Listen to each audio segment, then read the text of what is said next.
Hello and welcome to Crypto Exposed. So, I've been on Twitter recently and I've noticed there's been a lot of hype going on around March for XRP.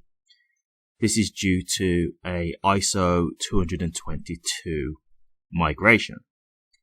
And a lot of people are getting into the mindset that this is going to make XRP explode in price. So I thought I'd just come in and just give my 2 cents on this. And look, it's probably going to upset a lot of people and burst a lot of bubbles, but I'm just going to tell you from the beginning, I don't think that's going to happen. Okay? I will explain why. So if you are willing to stick around, I can explain why I believe this.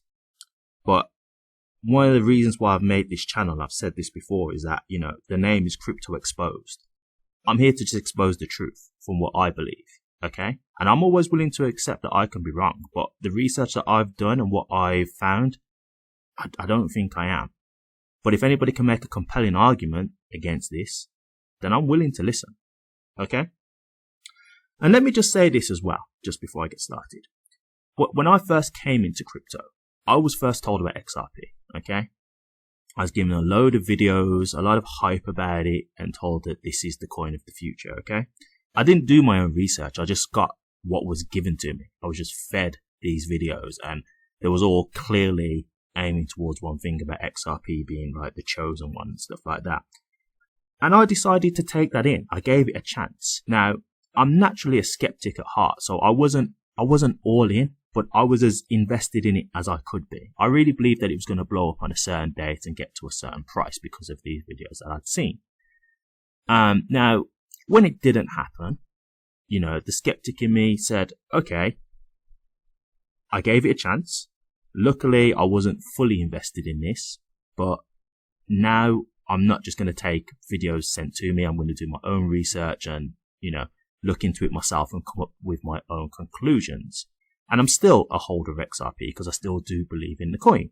However, I'm not sure if I agree with some of the theories that are out there, such as, XRP being backed by gold, XRP going to $100,000, the buyback proposal. I'm just not really with some of these outlandish theories. And I want to make sure that with this channel, I'm being as honest with you guys as I can for the people out there who are invested and are really tied to these dates, because, I've seen some crazy things with XRP and people believing in it.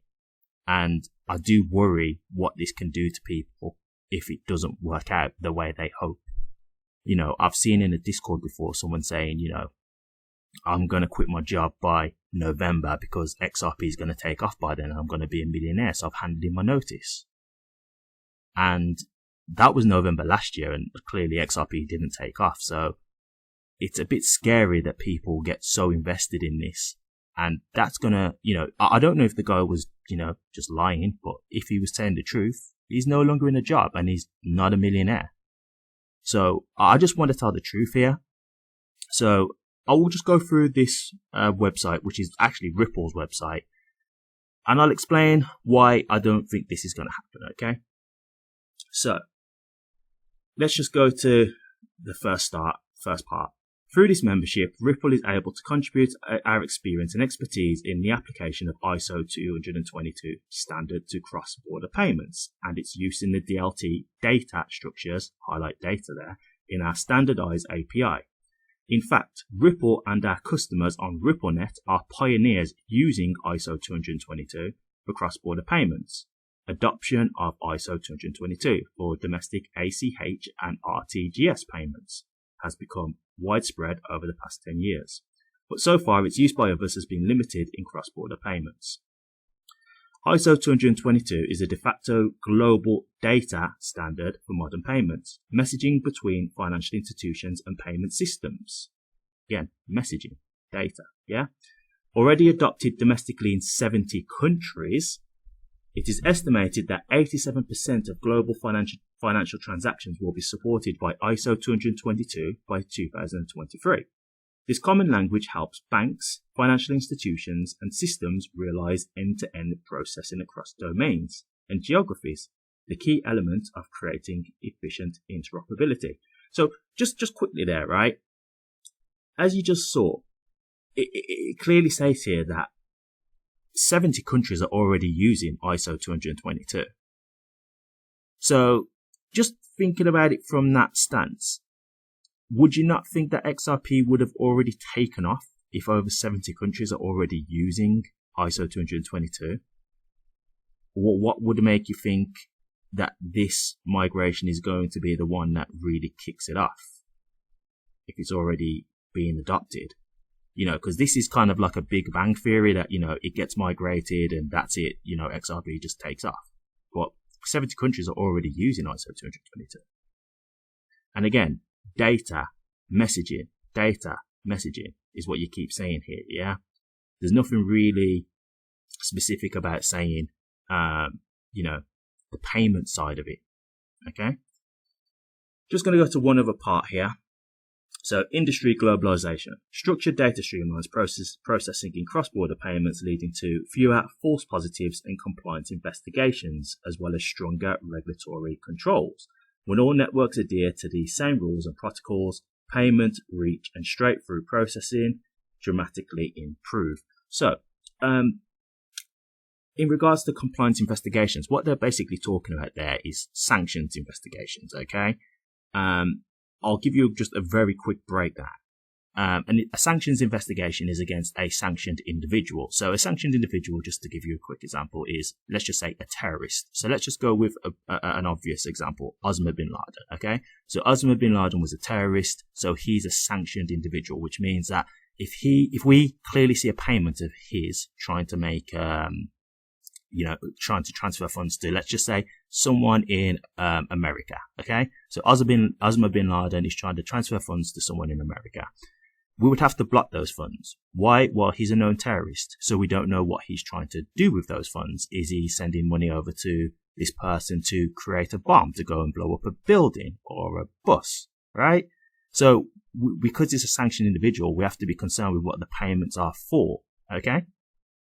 So when it's saying here about a false positive is basically a positive hit but a false match, okay? So let's just say you've got Osama Ibrahim bin Laden and he's making a payment to someone, and the messaging process thinks, you know, from the compliance side, they think, oh, Osama bin Laden, you know, Osama Ibrahim bin Laden.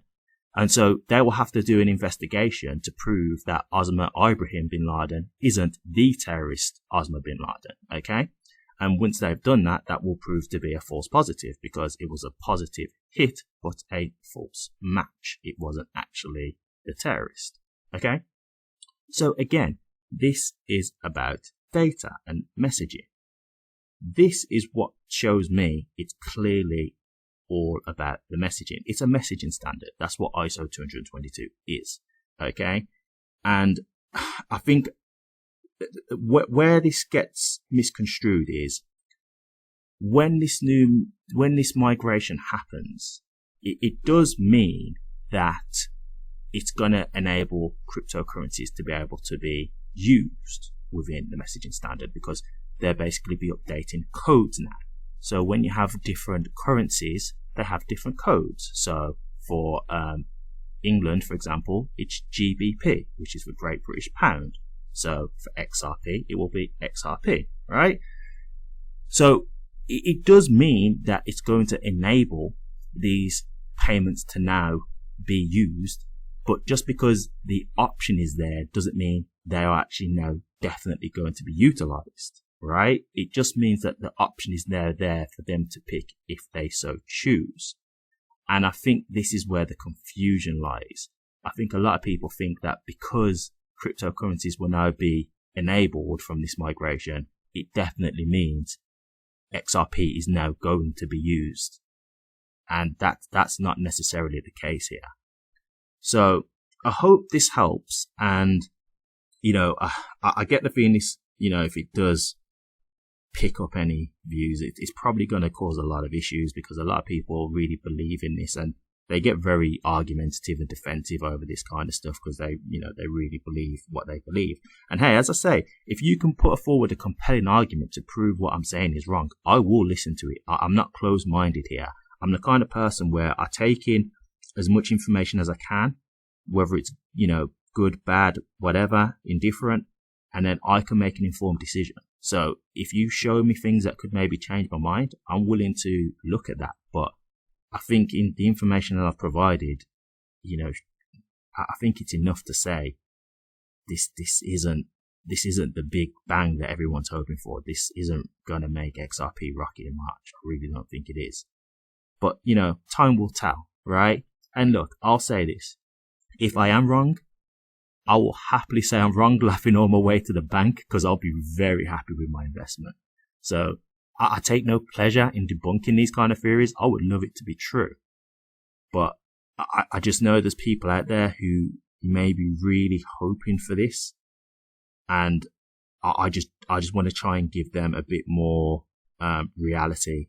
So hopefully it doesn't emotionally damage them. Because I've seen people really have strong beliefs in this kind of stuff. And I've seen how much people are, really are hoping for this to be the case. So it's my duty to just put my information out there. Well, thank you for listening anyway, guys. If you did like this, please drop a like, comment, and subscribe. And until the next one, take care.